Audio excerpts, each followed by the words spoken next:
हिंदी के महान साहित्यकार कवि 13वीं सदी के संत कबीर जी और सूरदास जी के ये जो पद हम अनमोल वाणी द्वारा जो देख रहे हैं, ये दोहे जो ऐसे दिए हैं, कम शब्दों में बहुत अधिक बातें कहने का ये जो तरीका है वो है दोहे। बहुत कुछ कहना होता है पर बिल्कुल कम शब्दों में। और 8वीं में आपने अभी तक ऐसे दोहों की पढ़ाई नहीं की है, इसीलिए आपको ये चटपटे शब्द लगते हैं, कुछ समझ में नहीं आया ऐसे लगता है, पर बिल्कुल नहीं। गद्य से भी, अन्य सारी कविता से भी यह समझना बहुत ज्यादा आसान होता है, एकदम आसान सा। शब्द सिर्फ आपको नहीं लगते, जैसे कि ब्रज भाषा या उत्तर प्रदेश इलाके की भाषा है, श्री कृष्ण के बारे में यह जो वर्णन, तो ये अटपटा लगता है, पर बिल्कुल आप पढ़ोगे, गाओगे या कथन सुनोगे, एकदम आसान सा आपको लगेगा और इस कविता के पूर्णांक आपको मिल सकते हैं। तो इसकी तैयारी आपको कैसी करनी है यह पहले देखो। पहले संत कबीर जी के जो है दोहे दिए हैं। कबीर जी के बारे में मैं आपको जो 9वीं का एक वीडियो किया है, इसमें 10वीं का, माफ कीजिए 10वीं का, तो कबीर जी के बारे में उनकी जानकारी दी हुई है, उनके बारे में विस्तृत जानकारी कही हुई है, तो वो आपके ग्रुप पर सेंड की जाएगी, वो आप पढ़ लोगे संत कबीर जी के बारे में। अब इन्होंने जो ये जो 3 दोहे दिए हैं, तो शुरू में तो आप क्या करोगे, इस तरह से मैं एक गायन कर कर दिखाती हूँ आपको। आपको स्वयं अपनी आवाज में इस तरह से तीनों भी दोहों का गायन करना है और रिकॉर्डिंग कर लेना है मोबाइल पर, और वही वही बार बार सुनना है। आपकी आवाज की आपको जरा अच्छा भी लगेगा, एक गायन की आदत भी हो जाएगी। जो गायन नहीं करते हैं, जिनको बिल्कुल भी गायन नहीं आता है, बाथरूम में भी नहीं गाते हैं, उनको भी ये तीनों दोहों का गायन करना ही है। तो कैसे गायन करोगे, एक दोहे का गायन में करूं। जैसा भोजन खाइए तैसा ही मन होय, जैसा पानी पीजिए तैसी बानी होय, कबीरा तैसी बानी होय। बस यही आपने एक बार 2 बार पढ़ा कि अर्थ ध्यान में आने में आपको जरा भी देरी लगेगी नहीं। तो पहले मन और वचन, वचन के लिए कविता में शब्द आया है बाणी, बाण नहीं बाणी। तो मन और वचन का संबंध कैसे, कि जैसे हम खाते हैं वैसा ही हमारा मन बनता है, और जैसे पानी हम पीते हैं वैसे हमारा वचन होता है। आप जैसा भोजन खाओगे, भोजन के बारे में तो बिल्कुल प्राचीन काल से या अभी अभी जितने भी नए कुछ विज्ञान आया, वो भी वही कहेगा कि आप जितना सात्विक भोजन खाओगे, चबा चबा कर खाओगे, उतना बिल्कुल आपको, आप स्वस्थ रहोगे, निरोगी रहोगे। कि कम खाइए, गम खाइए और नम जाइए। अक्सर ये जो शब्द है, छोटे छोटे शब्द ही बहुत सारे जीवन का सार है। कम खाना है, ये नहीं कि बिल्कुल भूखा रहना, यह बात नहीं। आपने ये देखा होगा कि अपने 2 हाथ है पर काम क्या है, एक काम है, 2 पैर है, एक काम है चलने का, है ना, 2 आंख है, काम एक है देखने का, 2 कान है, काम है सुनने का, परंतु जीवा जो है, मुख जो है, एक है, और काम क्या है, भजन और भोजन। तो इसमें भजन हमें करना है और भोजन भी करना है। एक मुंह है और 2 बातें करनी है, जबकि भजन तो बहुत करना है हमें, पर भोजन सीमित करो, थोड़ा खाओ, चबा चबा कर खाओ, तो बिल्कुल भी आप स्वस्थ रह सकते हैं। पर इन भोजन का असर, जैसे हम खाते हैं, जिस परिवेश में हम रहते हैं, जिस परिवेश का खाना खाते हैं, वैसा ही हमारा मन बनता है। जैसा तैसा, ये दोनों अपने संबंध सूचक सर्वनाम देखे हैं मैंने, जो चिट्ठियों में सर्वनाम और सर्वनाम के भेद लिए। जैसी वैसी, जैसा तैसा, यह वो, जो वो, ये शब्द संबंध सूचक सर्वनाम बताते हैं। तो आप जैसा भोजन खाओगे, करोगे, वैसा ही आपका मन होगा। भोजन का असर मन पर होता है, और जैसे पानी पियोगे वैसे वचन होगा। जैसा भोजन खाइए तैसा ही मन होए, जैसा पानी पीजिए तैसी बानी होए कबीरा, तैसी बानी होए। माफ कीजिए, यहाँ पर ये जो है ना नल, आपको न नल का लिखना है, बानी है ना। दूसरा, ऐसी बानी बोलिए मन का आपा खोए, और को शीतल करे आपो शीतल होए कबीरा, आपो शीतल होए। अब यहाँ पर मैंने उस दोहे को, आपको लगेगा आपा और आपो तीनों एक जैसे लगने वाले शब्द है, क्या इसका अर्थ क्या है? तो आपा मतलब अहंकार, कि ऐसी बानी बोलनी है हमें, ऐसा जरा प्यार से बोलना सीखिए। यह कविता, यह पद्य हमने पढ़ा था, और उसमें भी मैंने यह सारा जिक्र किया है कि अपने शब्द कैसे होने चाहिए, कैसे मीठा बोलना है, मधुर वचन होने चाहिए।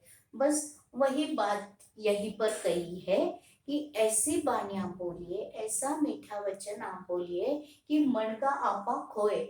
आपा, ये जो अहंकार युक्त मन होता है, यह खो जाए। शुद्ध अच्छी वाणी से ही ये बाकी सारी जो अहंकार आदि बातें होती है ये बिल्कुल जाएगी।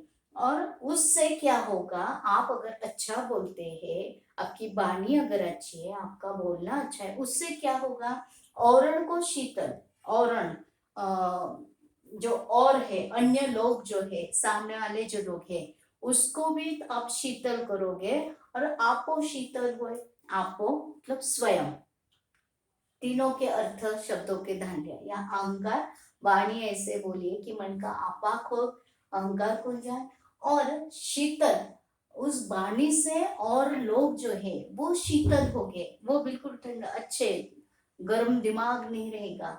और हमारा भी, आपो भी क्या होगा, हम स्वयं भी उससे क्या हो जाएंगे, शीतल। एक वाणी मतलब भले कहते हैं कि जीवा में हड्डी नहीं, पर हड्डी बिल्कुल ही टूट जाए, ऐसे इतने खतरनाक शब्द होते हैं कि जो मित्र के शत्रु बन जाते हैं इन्हीं वाणी से। परंतु हमारी वाणी ऐसे हो कि शत्रु से भी हम उनको क्या बना ले, मित्र बना ले, ऐसी मीठी वाणी हो। अब वाणी ऐसी बोलनी चाहिए जिससे क्या होगा, यह एक अंक के लिए कृति जरूरी। दो, ये और भी शीतल हो गए, मन का आपा भी क्या हो जाएगा, खो जाएगा, हम स्वयं भी शीतल हो जाएंगे, ऐसे हमारी वाणी हो जाए। तीनों दोहों में अलग अलग अर्थ बताए। पहला दोहा हमने देखा कि मन वचन का, भोजन पानी का संबंध, जैसा भोजन हम करते हैं वैसा ही हमारा मन। दूसरे दोहे में बताया है कि वाणी हमारी अच्छी हो, बोलना हमारा अच्छा। अब तीसरे दोहे में क्या बताया है कि हम अक्सर क्या करते हैं, दूसरों के दोष देखते हैं, दूसरों के बारे में बुरा सोचते हैं, देखते हैं, विचार करते हैं, पर स्वयं में, अंदर में हम झांक कर नहीं देखते। और जब स्वयं हम अंदर झांक लेंगे तब हमें पता चलेगा कि बुरा जो मैं देखन चला, कि मैं बुरा दूसरों के बारे में, सामने वाले के बारे में बुरा बुरा बुरा मैं देखते चला, पर बुरा ना मिलिया कोई, सामने वाला कोई बुरा मिलेगा ही नहीं, है ही नहीं, हम ही है। हमारा मन, हमारा दिमाग, आंखें, हम दूसरों के बारे में दूसरा बुरा बुरा बुरा देखते। बुरा में जो देखन चला, बुरा न मिलिया कोई, मिलिया मिलना, कोई बुरा नहीं मिला। जो दिल खोजा, मैंने स्वयं अपना दिल खोजा, खोजना मिलना, ढूंढना, आगे जे खोजा ढूंढना, खोजना ढूंढना। तो मैंने बुरा में देखने चला, मिला ना कोई बुरा, कोई भी नहीं मुझे मिला। जो दिल खोजा अपना, मुझसा बुरा न कोई। यही पते की बात पते की, जब मैंने मेरा दिल, स्वयं का दिल खोजना शुरू किया, ढूंढना शुरू किया, तब मुझे पता चला, अरे मैं क्या दुनिया में मारा मारा ढूंढता फिरा, देखता फिरा कि ये बुरे वो बुरे। स्वयं दिल खोजने पर मुझे पता चला कि मुझसे बुरा दूसरा कोई भी नहीं है। कितनी बड़ी बात यह है कि स्वयं के बारे में झांकने की यह बात है। मेरे हिसाब से तीनों दोहों में अभी आपको कठिनाई नहीं है। ये थे संत कबीर जी के दोहे। अब आगे की जो सूरदास ने बताई हुई बात है बिल्कुल आसान, आपको बहुत अच्छी लगने वाली बात। 9वीं 10वीं में भी इसकी पढ़ाई होती है। तो एक मनोवैज्ञानिक बाल कृष्ण जो है यशोदा मैया को किस तरह से सताते हैं, उल्हाना देते हैं, या फिर उनसे जिज्ञासा है, उनसे बहुत सारी शिकायत भी होती है बाल श्री कृष्ण को माँ यशोदा से।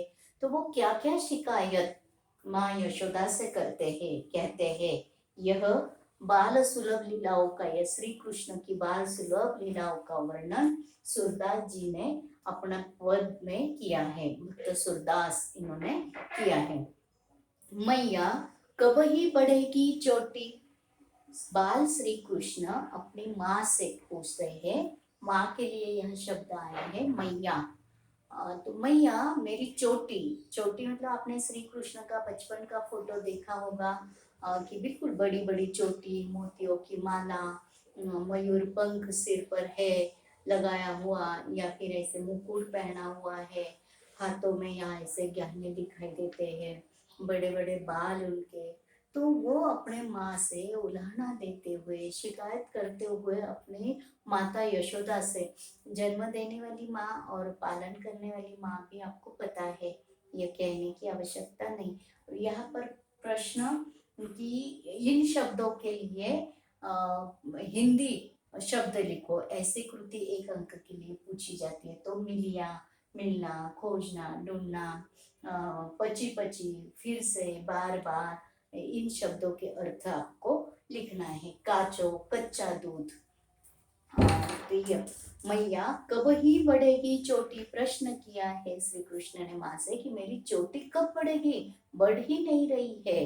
बढ़ कितनी बार मोही दूध पियत भई, यह अजो है छोटी। कितनी बार, कितने बार तूने मुझे दूध पिलाया, दूध पिलाया, कच्चा दूध तू पिलाती रही, पर अभी तक मेरी अजहू, अभी तक ही यह चोटी मेरी छोटी ही है। तू तो कहती बल की बेनी जो हवे है लंबी चोटी, बल मतलब बड़े भाई बलराम के लिए बल शब्द यहाँ पर है। वहां आपको भिन्नार्थक शब्द आपको लगेगा, बल मतलब ताकत, शक्ति। तो यहाँ बल का अर्थ है श्री कृष्ण का बड़ा भाई बलराम के लिए यह कहा है। और पहले से ही श्री कृष्ण जो है जैसे ही खेलने के लिए जाते तो बलराम के लिए, बलराम के बारे में जो शिकायत है अपनी माँ से करना कहना, ये इन दोनों भाइयों में आपस में हमेशा चलता ही रहता था। तो तू जो कहती बल की बेनी, चोटी के लिए ही अन्य शब्द आया है बेनी, वेनी, मराठी में जो हम वेणी कहते हैं, वेनी। तो बल की बेनी जैसे तेरी लंबी चोटी हो जाएगी, काचो दूध पिया, पची पची देत ना माखन रोटी, पुनः पुनः कच्चा दूध मुझे पिलाती रही। काचो दूध, काचो यह चंद्र बिंदी देनी है, कच्चा दूध बार बार पची पची मुझे पिलाती रही, पर मुझे माखन रोटी कभी नहीं दी। और उनका मन पसंदीदा श्री कृष्ण का बचपन से क्या है, दूध, मक्खन। मक्खन के लिए शब्द लिखो, अन्य तो नवनीत आप लिखोगे। माखन मुझे नहीं दी और कच्चा दूध ही मुझे बार बार पिलाती रही, फिर भी यह चोटी नहीं बढ़ रही है। माँ से वो नटखट अपनी तुतली बोली में बोल रहे हैं, जैसे कि प्रश्न कर रहे हैं, जिज्ञासा है, शंका है, शिकायत है कि हे माँ, तूने मुझे झूठ बोला क्या कि बलराम जैसी, बड़े दाऊ जैसी तुम्हारी चोटी हुई नहीं, मैं तो दूध पीता रहा, तू तो मुझे दूध पिलाती रही।